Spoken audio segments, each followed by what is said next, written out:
The film begins with sketches of a young man named Christopher Robin, walking through the 100-acre wood, when he came across a group of unusual adolescent creatures who appeared to be half-human.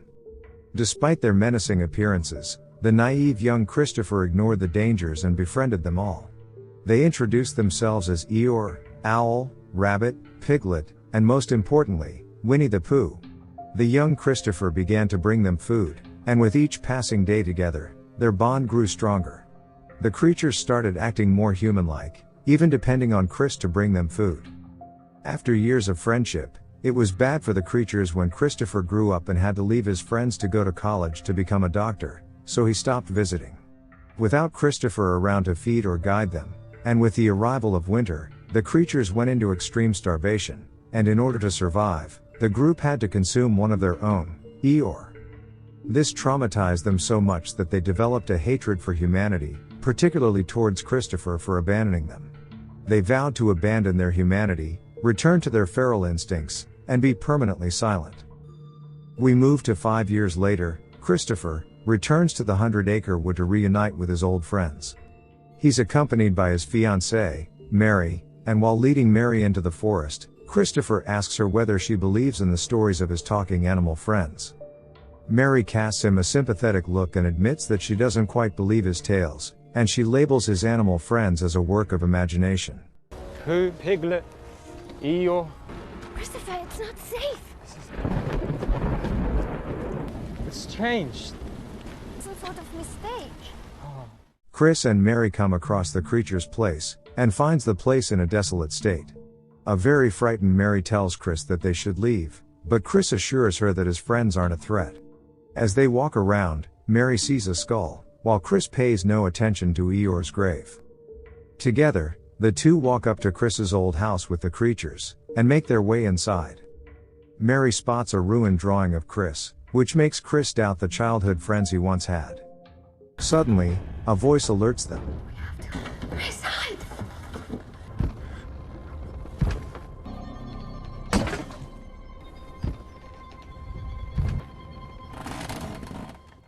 The two quickly hide until the night creeps in.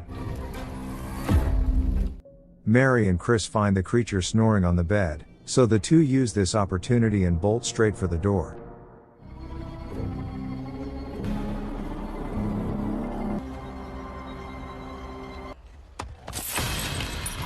Unfortunately, Piglet makes a surprise entrance by wrapping a metallic chain around Mary's neck. Seeing his future wife dead, Chris runs into hiding. Chris suddenly sees Pooh approaching him, and so he tries to remind Pooh of their childhood days together. Soon, Piglet appears from the other side, trapping Chris between him and Pooh. Now Chris knows that his friends aren't the same as they used to be, and like many others, he never appeared from the woods again.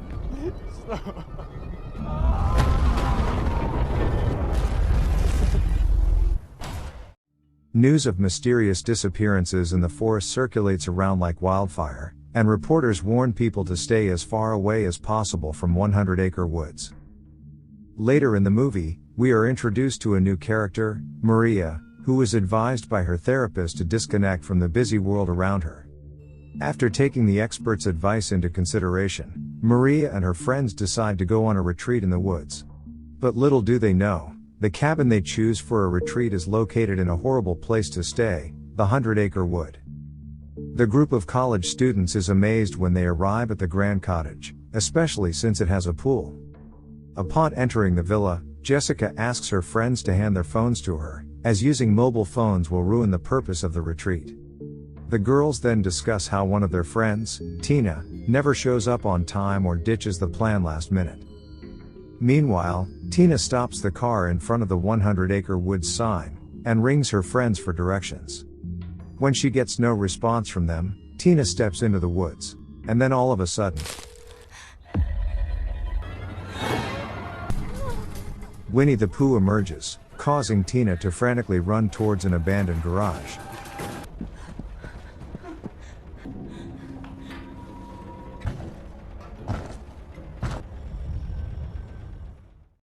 When the coast is clear, Tina comes out of her hiding place. But when she turns around, she screams in horror as the murderous bear grabs her, and bashes her head multiple times against the wood chipper. Pooh kills Tina by mutilating her body and mincing her in the wood chipper.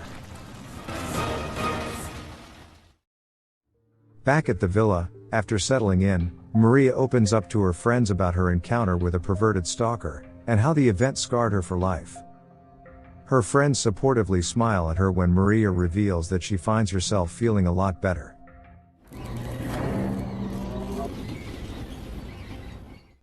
Meanwhile at Pooh's lair, we find Christopher tied to a ceiling, reminding Pooh of the beautiful childhood days.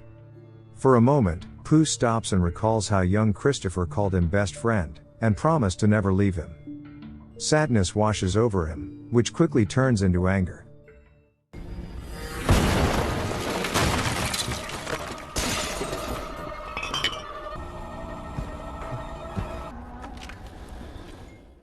Pooh grabs a lash and whips Christopher's back for his betrayal. To hurt him further, Pooh places Mary's skull in front of Christopher, causing him to wail out in deep anguish. Meanwhile, Laura, who couldn't stand to be without her phone, stealthily takes it back. Later that evening, the psycho Pooh is walking in the middle of the woods when he hears the sound of loud music coming from the girls' cabin. At the same time, Laura enjoys herself in a jacuzzi tub, while taking selfies for The Simps on her Instagram. After taking multiple pictures of herself, she swipes through them, when suddenly her attention shifts towards a figure standing in the background. She gets out of the tub to look for the pervert, but finds nothing. Thinking it's just a prank from her friends, she mindlessly gets back in the jacuzzi. While continuing to enjoy herself in the tub, Laura doesn't realize that Pooh and Piglet are silently intruding.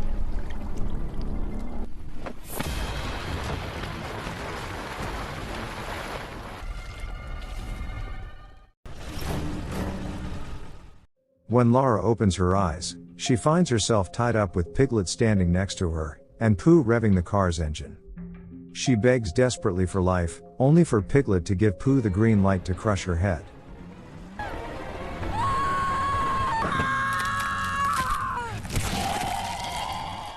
Alice and Zoe rush to check up on their friend upon hearing Laura scream, while Maria and Jessica run outside to find the car door wide open, and the girls come across Laura's crushed head. Frightened out of their wits, the girls gather around, and find a crimson message on their glass doors. Just then, the sound of glass shattering in the distance alerts the girls of an intruder's presence. Slowly, they check the source of the noise, and here the frightened girls find Pooh outside clutching a huge knife. Pooh encircles the cottage, and once he cuts off the power, Zoe and Alice decide to go in the kitchen to arm themselves up, while Maria believes that the intruder is her stalker. Zoe and Alice then return and assure her that the intruder is not her stalker. It is here where Maria remembers that she's brought a gun, but while Maria and Jessica go to retrieve it, the four of them accidentally split into pairs. On the other hand, Zoe and Alice have made it to the pool inside the house to shut the back door. But as Zoe tells Alice to run if something were to happen.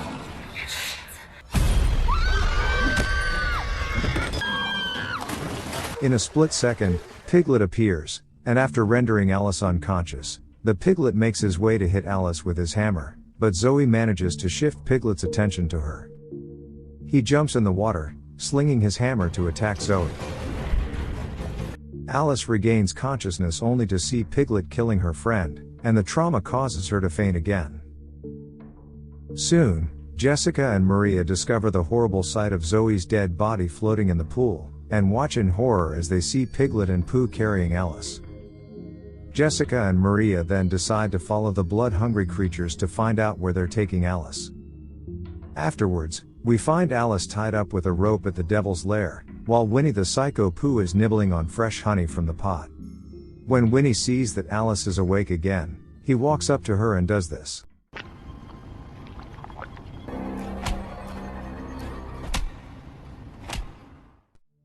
Later, when Jessica and Maria find the coast to be clear, they immediately rush to help Alice out of her bounds.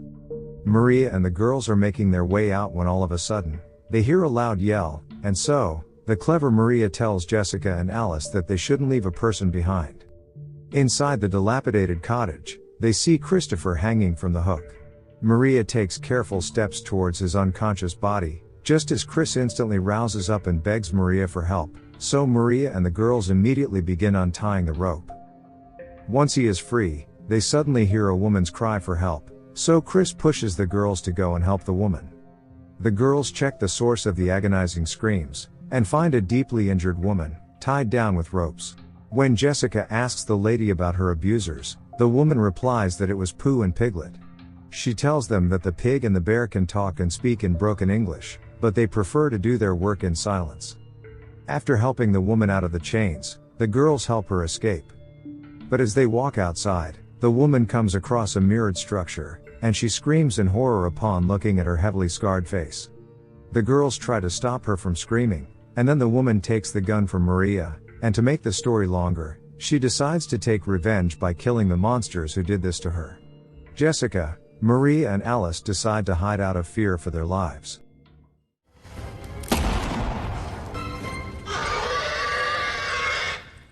Finally, Piglet the monster shows up, and accepts the one-on-one challenge with no rules.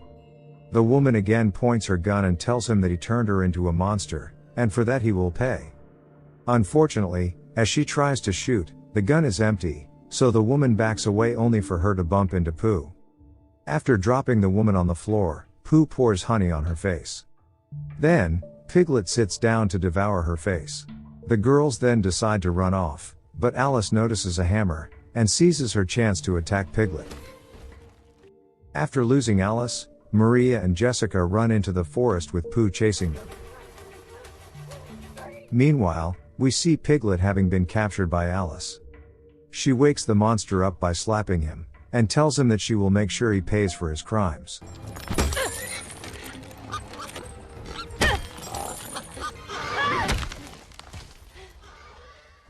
Unfortunately, after hammering down Piglet, Alice gets attacked by Pooh, and he kills her with his machete.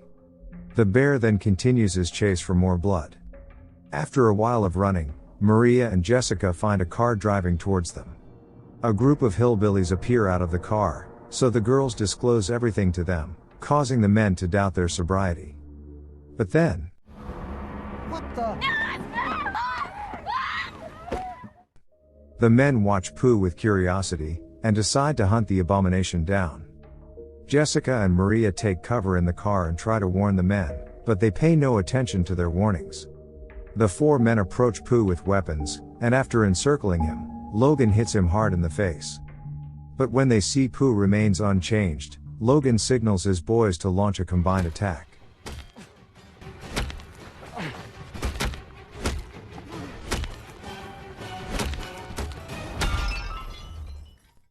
To their horror, Pooh still remains strong. Having had enough, it's now his turn to wipe them out.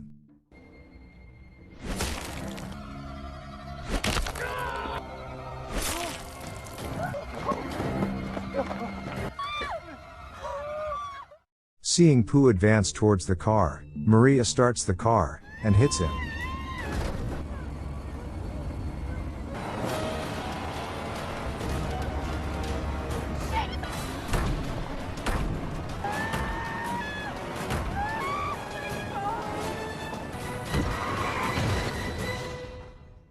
After hitting her head on the steering wheel, Maria watches helplessly as Pooh drags Jessica out of the car. Seconds later, he shows her Jessica's decapitated head. Panicked, Maria tries to keep Pooh away from her, but at the end, he overpowers her. But just as Pooh is about to kill her with his knife, luckily, Christopher comes from behind and rams his car into Pooh, saving Maria. When Chris finds Pooh trapped between the cars, he rushes out to help Maria. But as he's helping the girl get back on her feet, Pooh regains consciousness. He pushes aside the car and picks up his knife. The beast then grabs Maria by the hair, and Chris once again pleads with him to stop his bloody revenge. He further tells Pooh to spare her, promising to permanently stay in the 100-acre wood with him in return. Hearing this, Pooh slowly lowers his knife at first, but then breaks his silence to tell Christopher.